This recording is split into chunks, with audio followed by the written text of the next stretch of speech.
पठान का आ चुका है ट्रेलर और मैंने सोचा कि रिव्यू करने में क्या है, अच्छा है या बुरा है ये ही बोलना है, तो उससे अच्छा क्यों ना इसका ब्रेक डाउन किया जाए कि फिल्म के अंदर क्या हो सकता है, कौन सा सीन कहां पर बैठता है। तो मूवी में है 3 मेन कैरेक्टर। सबसे पहले आता है जॉन अब्राहम। जॉन अब्राहम की अगर मैं बात करूं तो इस मूवी के अंदर वो एक ग्रुप से जुड़े हुए जो ग्रुप इंडिया के ऊपर अटैक करने वाला। सबसे पहले अगर मैं बात करूं जॉन अब्राहम की, तो उनकी ओरिजिन भी दिखाई जाएगी कि वो पहले इंडिया में ही थे, यानी कि इंडिया के मुंबई शहर में रहते थे और उनके साथ में कुछ ऐसा हुआ जिस वजह से उन्होंने ये ग्रुप को ज्वाइन करा। यहाँ पे जब वो कार उड़ा रहे हैं उनके हाथ के ऊपर जीपीएस कोड लिखे हुए हैं। अगर आप उन्हें गूगल पर सर्च करोगे तो ये डायरेक्ट आपको मुंबई के देखने को मिलेंगे। और अगर कोई अपने हाथ पर जीपीएस कोड लिखता है मतलब मामला बहुत ज्यादा पर्सनल है। और इस मूवी के अंदर जो अटैक होने वाला है वो भी आई थिंक मुंबई के ऊपर ही होने वाला है। अब जॉन अब्राहम इस ग्रुप में जो जुड़े हैं ये रशिया का ग्रुप है और इस मूवी के अंदर आपको एक और ग्रुप देखने को मिलता है। एक्चुअली में इस मूवी में 2 अटैक होने वाले हैं।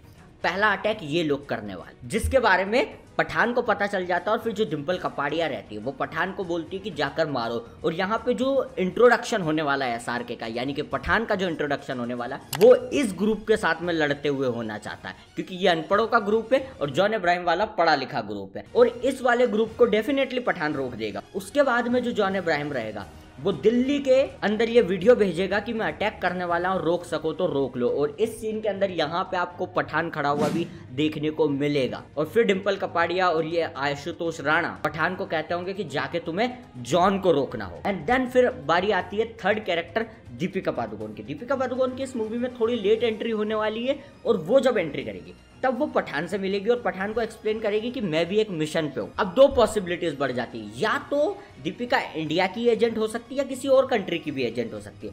उसका कंफर्मेशन अभी नहीं है, बट जहां तक कि मुझे लगता है वो इंडिया की ही एजेंट है और पठान और दीपिका दोनों मिलकर इस मिशन के ऊपर जाते होंगे और इस मिशन को कंप्लीट करते होंगे।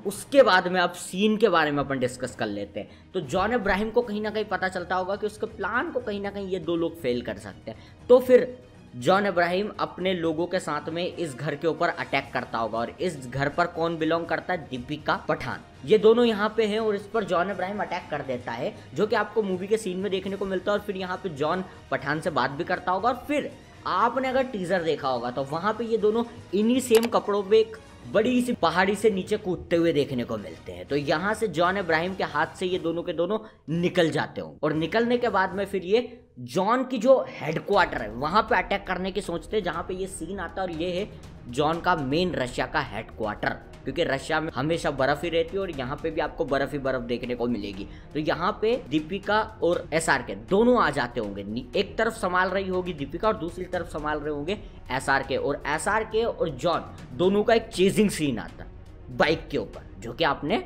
वॉर में भी देखा था। और इस सीन में पठान के हाथ से कहीं ना कहीं जॉन अब्राहम चला जाता है। क्यों? क्योंकि दूसरी तरफ जो दीपिका पादुकोण रहती है वो बर्फ के पानी में गिर जाती है और उसके बाद में वो नीचे जा रही होती है। तो उसको बचाने के लिए पठान यहाँ पे कूदता होगा और उसी चक्कर में जॉन अब्राहम उसके हाथ से निकल जाता होगा। उसके बाद में कहीं ना कहीं मुझे ऐसा लगता है कि डिंपल कपाड़िया की भी डेथ हो सकती है। वो क्यों, वो मैं बाद में बताता हूँ। बट अभी वापस आते हैं इसी बात पर। तो फिर पठान को पता चल जाता है कि हेडक्वार्टर कहाँ पे है जॉन अब्राहम का। तो वो अपनी टीम को खड़ी करता है और ये जो हेलीकॉप्टर वाला सीन आता है जहाँ पे वो ब्लास्ट करके एक बिल्डिंग के अंदर घुस रहे हैं, ये जॉन का हेडक्वार्टर रहता है। यहाँ पे वो जाते हैं, लोगों को मारने वारने का काम करते हैं। और उसके बाद यहाँ से मूवी का क्लाइमैक्स शुरू होता है, जहाँ पे जॉन अपना वो जो फ्लाइंग जेट होता है जो पीछे पहनकर उड़ जाते हैं, जो साहो में भी देखने को मिल जाता, वो पहनकर उड़ जाता होगा और उसके पीछे कहीं ना कहीं एसआरके भी उड़ता होगा। और ये लंबा सा सीन आएगा जो वीएफएक्स से शूट हुआ। और उसके बाद में क्लाइमैक्स होगा इस लकड़ी के घर के अंदर, जहां पे ये दोनों लड़ाई करते हुए देखने को मिले। सेम वैसे ही जैसे वॉर के अंदर टाइगर और ऋतिक लड़ रहे हैं। अब फिर बाद में बचे हुए बहुत से ऐसे सीन आ जाते हैं, जैसे कि दुबई वाला ये सीन, जहां पे हमें लगता है कि जॉन का यहाँ पे इंट्रोडक्शन होता, बट एक्चुअली में यहाँ पे इंट्रोडक्शन नहीं होता। ये मूवी के बहुत मिडिल में या इंटरवल के बाद में आने वाला सीन है,